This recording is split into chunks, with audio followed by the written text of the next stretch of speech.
Question, the member for London North Centre. Thank you, Mr. Speaker. My question is for the Attorney General.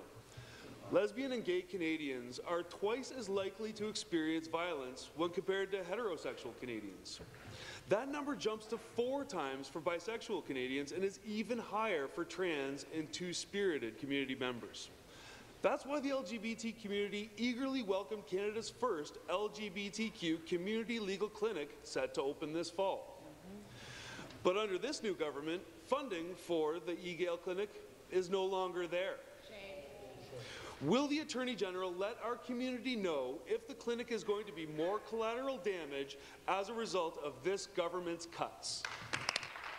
The Attorney General. Mr. Speaker, I thank the member opposite for the question. Ontarians deserve to live free from the threat of violence and abuse. Our government for the people is committed to continuing to invest in programs that provide the supports to survivors and to those at risk of violence, such as emergency shelters, counselling, sexual assault centres, and court-based victims and witness assistance. The government is currently looking at all programs and funding commitments, as you know, and more information on this will be available at a later date. Thank you. Supplementary.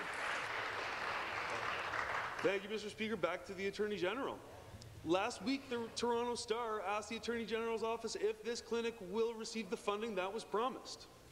The response from the office failed to confirm if this clinic is still on the agenda, and today's answer is no better. They say they're going to look at the evidence, and then we wait and we are delayed. After the 3rd year of rising of hate crimes against the trans community, we have a premier who has refused to march in the Pride Parade, who has removed critical sex ed curriculum. And now this government is taking away my community's legal supports. What will it take for this government to stand up for the LGBTQ community? Right up. Thank you.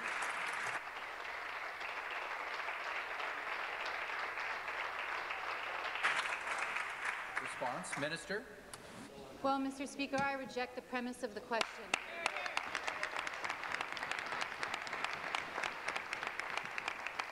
The previous Liberal government left our province saddled with a $15 billion deficit and over $340 billion of debt. The people of this province have services and programs and support they expect and they deserve. And it is the mandate of our government, as we have been saying very clearly for the past few weeks in this House, that we are reviewing every program because we know that it has an impact on people's lives. And therefore, we are going to take the time and consideration to make these decisions.